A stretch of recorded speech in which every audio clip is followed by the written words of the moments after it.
Top quality और consistent performance के लिए सिर्फ सिल्वर पंप नाम याद रखना।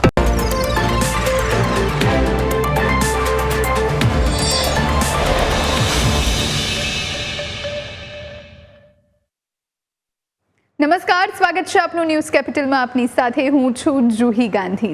સમાચારોની શરૂઆત મહત્વના સમાચાર સાથે. અંબાજી જતા હોવ તો સાવધાન રહેજો. અંબાજીમાં અસામાજિક તત્વો ફરીથી બેફામ થયા. રાત્રિના સમયે નીકળતા યાત્રિકોને નિશાન બનાવવામાં આવે છે. અંબાજીમાં કોટેશ્વર નાળા પર મુસાફરો પર પથ્થરમારો થયો.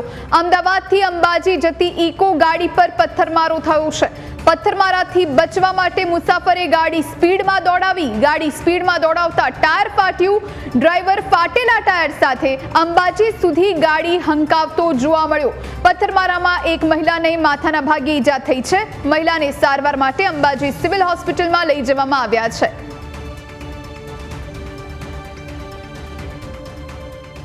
આજ વિશે વધુ જાણકારી માટે સંવાદદાતા વિક્રમ આપણી સાથે ફોન લાઈન પર જોડાયા છે. વિક્રમ, અંબાજી જઈ રહી હતી ઇકો ગાડી અને એ જ સમયે પથ્થરમારાની ઘટના બની. એક મહિલાને ઈજા થઈ છે. ગાડીનું ટાયર પણ ફાટ્યું.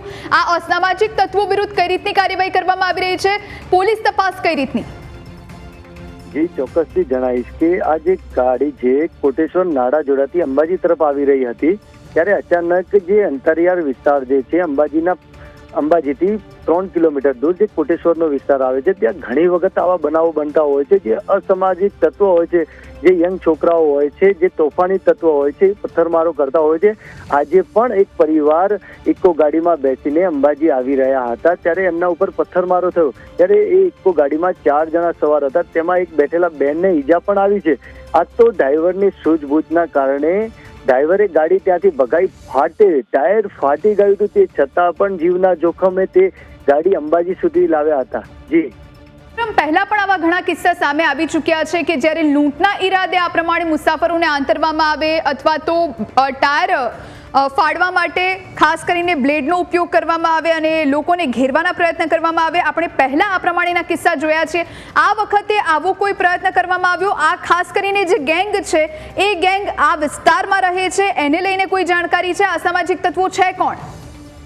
અગાઉ પણ એવા ઘણી વખતો બનાવ બન્યા છે. આ જે ગેંગ જે છે એ યંગ છોકરાઓ હોય છે. આ બાઇકો ઉપર ફરે છે. ઘણી વખત ચેન ખેંચીને ભાગી જાય છે. મોબાઈલ ચોરી કરતા ચાલુ ફોન ઉપર વાત કરતા જતા હોય તો લોકોનો બાઇક ઉપર આવીને મોબાઈલ છીનવી લે છે. અને ઘણી વખત આ જે તત્વો છે એ પીધેલી હાલતમાં બી આવારાપંથી કરતા જોવા મળે છે. અને આ ઘણી વખત તો એમની મોજ માટે પણ પથ્થરમારો કરતા હોય છે. જી વિક્રમ, આજે મુસાફરો છે એમણે પોલીસ ફરિયાદ નોંધાવી છે. પોલીસ દ્વારા કઈ રીતની તપાસ હાથ ધરવામાં આવી રહી છે? શું સીસીટીવીથી કોઈ તપાસ કરવામાં આવશે ખરા? જી, હાલ તો આ પરિવાર જીવના જોખમે લઈને અંબાજી આવી પહોંચ્યું છે અને હાલ તો એ સારવાર અર્થે હોસ્પિટલે ખસેડવામાં આવ્યા છે. ને હવે ત્યાંને પોલીસને પણ આની જાણ મળી છે એટલે પોલીસ પણ એમના સૂત્ર ગતિમાન કર્યા છે અને એવા જે લુખ્ખા તત્વો જે હતા એમની શોધખોળ હાલ કરી રહી છે. જી વિક્રમ, પોલીસ હવે કઈ રીતની તપાસ કરશે? કારણ કે જે રીતે અત્યારે એક મહિલા છે એમને માથાના ભાગે ઈજા થઈ છે, એમને હોસ્પિટલમાં સારવાર આપવામાં આવી રહી છે. અન્ય કોઈને કંઈ થયું છે ખરા? હાલ જે ઘટના સ્થળે અમે પહોંચ્યા હતા ત્યાંની જે માહિતી મળી છે, એક બેન છે એમના કાનના ભાગે જે એક પથ્થર વાગ્યો છે અને ગાડીના અંદર ઘણા બીજા પથ્થરો પણ વાગ્યા છે. પણ આ તો ડ્રાઈવરની જે સૂઝબૂછ હતી એને ત્યાં ગાડીને ભગાવી છે. ટાયર ફાટી ગયા પછી પણ તેને જીવના જોખમે ત્યાંથી ગાડી ભગાવી અને અંબાજી જે મુખ્ય માર્ગ જે શક્તિપીઠ પથ જે છે ત્યાં લઈને એને ગાડી રોકી. કેમ કે ત્યાં લોકોનો ભરાવડો હોય છે. ત્યાં એને એવું હતું કે હું અહીંયા આવીશ તો બચી જઈશ. ત્યાંથી લોકો એકઠા થયા છે અને 108ને જાણ કરી છે. 108માં બેસીને તેમને સારવાર અર્થે ખસેડાયા છે. હાલ પોલીસ પણ દોડતી થઈ છે અને જે ઘટના સ્થળ ઉપર જે આ પથ્થરમારો થયા છે ત્યાં શોધખોળ ચાલી રહી છે. હાલ ઘણી વખત કેવું છે કે આ જે કોટેશ્વર જે નાડું છે જે એના આજુબાજુ પહાડી ઇલાકો છે તો ઘણી વખત એ પથ્થરમારો કરીને એવા આવારા તત્વો પરત ડુંગરાળ વિસ્તારમાં ભાગી જતા હોય છે. અને આ જે ઘણી વખત આ જે ગેંગ કહેવાય છે કે 007 ગેંગ એવા ખાલી નામનો ઉપયોગ કરે છે. અને જે યંગ છોકરાઓ છે ઘણી વખત આ છોકરાઓ પકડવામાં આવે છે તો 14 વર્ષના 15 વર્ષના નાબાલિગ બાળકો પણ નીકળે છે પોલીસના હાથે. જી વિક્રમ, આભાર આપનો તમામ જાણકારી આપવા માટે. તો આપણી સાથે આઉટપુટ એડિટર જીગર જોડાયા છે વધુ જાણકારી સાથે. જી જીગર. બિલકુલ જુહી, જે ઘટના ઘટી છે ચોક્કસ ઘણા વર્ષો પછી, કારણ કે આ પ્રકારના કિસ્સાઓ પહેલા અંબાજી જો કોઈ દર્શનાર્થીઓ જતા તો તેમને ત્યાંથી બહાર નીકળવામાં ડર લાગતો હતો. 10 વાગ્યા પછી ગાડીની લાઈનો એકસાથે થાય, પછી પોલીસની પ્રોટેક્શનવાળી કાર આગળ ચાલે અને પછી એની પાછળ વાહનો જતા હતા. સમય બહુ જૂની વસ્તુ છે, પણ ફરી એક વખત આ જ રિપીટેશન થઈ રહ્યું છે તે ચોક્કસ ચિંતાનું કારણ રહી શકે. તમે અંબાજીના આસપાસના જો આપણે વિસ્તારોની વાત કરીએ તો એ ખૂબ જ એટલા માટે કે કુંભારિયા અહીં આવે છે. કૈલાશ ટેકરી જે મહાદેવ મંદિર છે એ હમણાં જે જગ્યાએ આ જે પથ્થરમારો થયો એ મંદિર છે કોટેશ્વરથી બાજુમાં જરીવાલ છે, જરીવાલની બાજુમાં કામાક્ષી દેવીનું મંદિર છે. આ તરફ ચીખલા આવે અને જે પટ્ટો આખો ડુંગરનો છે જે અરવલ્લીની જે ગિરિમાળાઓ છે અને એ પટ્ટાથી આગળ તમે જાઓ એટલે કે ત્યાં પાલનપુર સાઈડનો એક રસ્તો જાય છે. આ બાજુ તમે અંબાજી જતા હો તો હિંમતનગર થઈને અંબાજી અને અંબાજીનો એક આખો રૂટ છે, એટલે કે 2 રૂટ અહીં પડે. પણ એ જે પહાડી વિસ્તાર છે, ખાસ કરીને તમે જો અંબાજીથી હિંમતનગર બાજુ તમે આવતા હો તો આ એક ઘાટી જેવો આખો વિસ્તાર છે. સેમ પાલનપુર સાઈડથી તમે અંબાજી જતા હોઈએ આપણે તો એ સમય દરમિયાન પણ આ જ ઘાટી આખે આવે. એટલે તમે અહીં યોગેશ્વરનગર છે, અંબાજીની આસપાસ જે જરીવાલ છે એ એક આખો વિસ્તાર, કામાક્ષી દેવીનું મંદિર આવે અને આ સાથે આ જે કોટેશ્વરની જે જગ્યા છે ત્યાં મંદિર આવેલું છે શંકર ભગવાનનું અને ત્યાં આ જે ઘટના ઘટી. કારણ કે જે લોકો અંબાજી જતા હોય એ કોટેશ્વર અચૂક જતા હોય છે, પણ અહીં આ જગ્યાએથી નીકળતા જ આખી સ્થિતિ ઊભી થઈ અને ચોક્કસ એક ચિંતાનું કારણ કે હજારો લાખો ભક્તો દર વર્ષે માં અંબાના શરણોમાં શીશ ઝુકાવે છે. તો પછી શા માટે આ ડુંગરની પાછળ જે રહેણાંક વિસ્તારો છે, કેટલાક લોકો ઝૂંપડા બાંધીને રહે છે, ડુંગરોની ટેકરીઓ પર રહે છે, શું એ લોકો આ રીતે શાંતિ દોહળવાનો પ્રયત્ન કરી રહ્યા છે? એ પણ એક તપાસનો વિષય બની રહેશે, કારણ કે પોલીસ માટે પણ આ એક મોટો પ્રશ્ન બની રહેશે. કારણ કે અંબાજી એ પવિત્ર યાત્રાધામ છે અને આ યાત્રાધામના દર્શન કરવા માટે હજારો લાખો ભક્તો દર વર્ષે આવે છે. બીજું કે ભાદરવી પૂનમનો મેળો હવે સપ્ટેમ્બર મહિનામાં આવશે અને એ પહેલા જ્યારે આ પ્રકારની સુરક્ષા સામે સવાલ ઊભા થતા હોય તો ચોક્કસ એક મોટો પ્રશ્ન બની રહે. કારણ કે ભાદરવી પૂનમના મેળામાં દેશ વિદેશથી ભક્તજનો આવતા હોય છે, મુંબઈથી અન્ય રાજ્યોમાંથી દર્શનાર્થીઓ આવતા હોય છે અને એ સમયગાળા દરમિયાન, કારણ કે તમે થરાદથી થોડા આગળ વધીએ એટલે આખો જે પટ્ટો છે છેક અંબાજી સુધી, એટલે કે એ પટ્ટાની અંદર પણ કેટલો ઘાટીનો વિસ્તાર આવે. પાલનપુર સાઈડથી તમે આગળ વધો તો એ પણ એક પટ્ટો છે અને એ જગ્યાએ જ્યારે આ પ્રકારની ઘટના ઘટતી હોય ત્યારે ચોક્કસ સુરક્ષાને લઈને ચિંતાનું એક કારણ બની રહે. અંબાજી જતા ભક્તો માટે આ એક માઠા સમાચાર પણ કહી શકાય, કારણ કે ડરવાનું જરૂર નથી, પણ જે રીતે અચાનક તમારા પર વાહન પર હુમલો કરવામાં આવે તો ચોક્કસ અહીં તસવીરો જોઈ શકો છો કે કેવી રીતે પરિવારના સભ્યો અત્યારે આ સ્થિતિમાં છે. ગંભીર ઇજાઓ પહોંચી છે, વાહનના કાચ તોડી નાખવામાં આવ્યા, એનું ટાયર ફાટેલા ટાયરની સ્થિતિમાં ડ્રાઈવર અંબાજી જે સિવિલ હોસ્પિટલ છે ત્યાં તેને લઈને આવ્યા. આપણી સાથે જીતુ મહેતા પણ જોડાઈ ગયા છે, સ્થાનિક છે ત્યાંના. બિલકુલ જીતુભાઈ, સ્વાગત છે આપનું ન્યૂઝ કેપિટલમાં. આ જે પથ્થરમારાની ઘટના બની છે, જે યાત્રાળુઓ હતા એ દર્શન કરવા માટે જઈ રહ્યા હતા અને ત્યાં આવી રીતના અસામાજિક તત્વો બેફામ બન્યા, પથ્થરમારો કરવામાં આવ્યો, આપની પાસે કઈ રીતની જાણકારી છે? હું હમણાં બજાર સર્કલથી આવતો હતો એટલે ઇકો વાહન ત્યાં ઉભી થઈને ટોળું થયેલું હતું તો મેં પૂછ્યું કે શું થઈ શકે. હળાદ રોડથી આવતા હતા પથ્થરમાં આવતા, એટલે અંબાજીમાં હળાદ અંબાજી રોડ અને આબુ રોડ અંબાજી રોડ ઉપર આવી પથ્થરમારાની ઘટનાઓ છાસવારે બનતી રહેશે. તો આ બાબતે પોલીસે પેટ્રોલિંગ ગોઠવી આવા અસામાજિક તત્વોને ઝેર કરવા જોઈએ. આ યાત્રિકો આગામી ભાદરવી મેળો આવે છે, પહેલા પણ યાત્રિકોનો ધસારો રહેવાનો છે, એટલે આ બંને રસ્તા ઉપર રાત્રે પેટ્રોલિંગ વધારવું જોઈએ તો યાત્રિકોની સુરક્ષા પણ રહેશે અને ગામ લોકો ઉપર ઘણી વાર વાહન ઉપર આવશે પથ્થરમારો થશે. હમણાં અઠવાડિયા 15 દિવસ પહેલા મારા ઉપર પણ હું ઘરે જતો હતો અને પથ્થર વાગ્યો હતો, પણ હું માથામાં નતો વાગ્યો, પગમાં વાગી ગયો. એટલે આવી ઘટનાઓ છાસવારે બનતી રહેશે તો બંધ થવી જોઈએ. પોલીસે પેટ્રોલિંગ વધારવું જોઈએ. જીતુભાઈ, કારણ કે આ અસામાજિક તત્વો છે તો શું આવી ત્યાં એ વિસ્તારમાં સ્પેશિયલ ગેંગ કામ કરી રહી છે જે રાત્રિના સમયે એક્ટિવ થઈ જાય છે અને આવી રીતે પથ્થરમારો કરે છે? કારણ કે પહેલા આપણે જોતા હતા, પહેલા એવા સમાચાર આવતા હતા કે યાત્રાળુઓને ઘેરવામાં આવે, આંતરવામાં આવે અને પછી લૂંટ ચલાવવામાં આવે. આપને એવું લાગે છે કે કોઈ ચોક્કસ ગેંગ આની પાછળ કામ કરી રહી છે? પથ્થરમારાની ઘટનાઓ બને છે જે સમાચાર સાંભળીએ છીએ એ રીતે આ કોઈ ગેંગ જ હોવી જોઈએ જે કોઈક વાર હળાદ અંબાજી રોડ પર, કોઈક વાર આબુ રોડ અંબાજી રોડ પર આવું કામ કરતી હોય એવું લાગે છે. ગેંગનું કામ જ હોય એવું લાગે દેખાય. બિલકુલ, કઈ રીતની માંગ છે આપણી?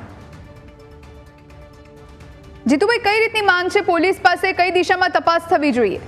પોલીસે આ ગેંગના ગમે તે રીતે પકડવી જોઈએ અને આગામી ભાદરવી મેળા પહેલા જ બિલકુલ આ ગેંગ પકડાઈ જાય તો યાત્રિકો અને અંબાઈવાસી બંને માટે સુવિધા હોય. એટલે આવું છાસવારે ઘટનાઓ બનતી રહેશે એટલે આ કોઈ ગેંગનું જ કામ છે, બરાબર. તો પોલીસે આમાં સક્રિયતા રાખીને ગેંગને પકડવી જોઈએ એવી લોકોની અમારી અંબાજીવાસીઓની માંગ છે. બિલકુલ જીતુભાઈ, કેટલા લોકો આ ગેંગમાં સામેલ હોઈ શકે? કારણ કે એક બેન અત્યારે ઈજાગ્રસ્ત થયા છે, એક મહિલા ઈજાગ્રસ્ત થયા છે, એમને અત્યારે હોસ્પિટલમાં લઈ જવામાં આવ્યા છે. ત્યાંના સ્થાનિકોનું શું કહેવું છે? આમ તો ચોક્કસ આંકડો કે નથી ખબર, પણ કેટલીક સ્થાનિક બજારમાં વાતો થાય કે 5-7 લોકોની આવી ગેંગ હોય છે, બાઇકર્સ ગેંગ હોય છે કે જે છુપાઈને ઊભી હોય છે અને પછી આવી રીતે પથ્થરમારાની ઘટનાઓ બને છે. જી જીતુભાઈ, આભાર આપનો, આપ અમારી સાથે જોડાયા.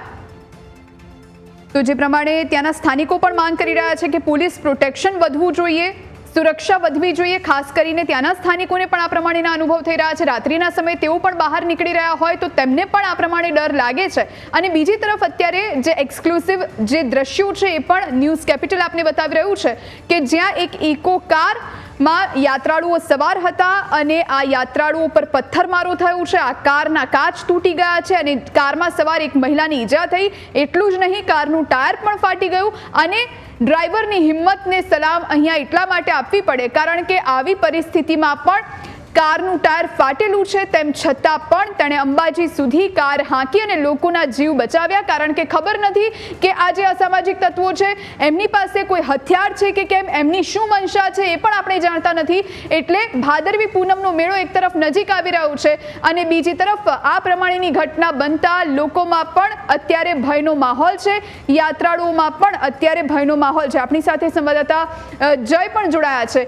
જય, અત્યારે જે પ્રમાણે આ ઘટના બની છે અંબાજીમાં કોટેશ્વર નાળા પર મુસાફરો પર પથ્થરમારો થયો છે, કારનું ટાયર ફાટી ગયું, ડ્રાઈવરે કાર હંકારી.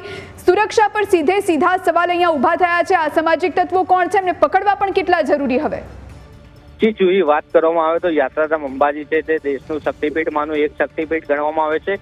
તેના જ કારણે કહી શકાય કે મોટી સંખ્યામાં યાત્રાળુઓનો ઘસારો જોવા મળતો હોય છે. પરંતુ અંબાજી છે એ ગિરિમાળા પર્વતની અંદર આવેલું જે શક્તિપીઠ છે તેના કારણે જે અંબાજી જવાના માર્ગો છે તે ડુંગરાળ વિસ્તારમાંથી પસાર થવું પડે છે. તેના જ કારણે ક્યાંક ને ક્યાંક આ જે ડુંગરાળ વિસ્તારની અંદરથી પસાર થવાનો જે મોકો છે તેના જ કારણે એક જે આદિવાસી વિસ્તારમાંથી વાહનોને પસાર થવાનું હોય છે અને આ જ કારણે જે વાહનો ઉપર પથ્થરમારો થવાની ઘટનાઓ છે તે અવારનવાર બનતી હોય છે. ભૂતકાળમાં પણ આ પ્રકારની ઘટનાઓ ત્રિશુળિયા ઘાટ હોય અથવા તો પછી આંબા ઘાટ હોય તે તેમજ જે પાંસા શહેર છે અંબાજીથી નજીક જે ગામ આવેલું છે ત્યાં પણ આ પ્રકારના બનાવો બનતા હતા. સાથે સાથે કહી શકાય જે હડાદથી અંબાજી જવા તરફ જવાનો માર્ગ છે તેમજ સાથે સાથે જે રાજસ્થાનની સરહદ કહી શકાય છાપરી વિસ્તાર, તે વિસ્તારની અંદર પણ આ જ પ્રકારના પથ્થરમારા થવાની ઘટનાઓ હતી. અને આ પથ્થરમારો કરવાના પાછળનું એકમાત્ર કારણ હોઈ શકે છે કારણ કે અવારનવાર તે આદિવાસી વિસ્તારની અંદર લૂંટફાટનો જે બનાવો હતા તે ખૂબ જ વધી રહ્યા છે. સાથે સાથે બીજી તરફ કહી શકાય કે જે આદિવાસી વિસ્તાર હોવાના કારણે અહીંયા લાઇટોનું જે જાહેર માર્ગો ઉપર લાઇટો, સ્ટ્રીટ લાઇટનો પણ અભાવ જોવા મળે છે. સાથે સાથે સુરક્ષાની પણ મોટી ચૂક કહી શકાય કારણ કે જે ઘાટી વિસ્તાર છે ત્યાં પણ કોઈ પ્રકારની સુરક્ષાની વ્યવસ્થા નથી. તેનો જ ફાયદો લઈને જે અસામાજિક તત્વો છે તે પથ્થરમારાની ઘટના કરતા હોય છે. પથ્થરમારો થયા બાદ જે વાહનો છે તે ધીમી ગતિએ આવી જતા ધીમી ગતિ પર હોતા હોય છે. એના જ કારણે તેનો ફાયદો ઉઠાવીને આગળ પણ જે તેમના સાથીઓ હોય છે તે આ પ્રકારની લૂંટ ચલાવતા હોય છે.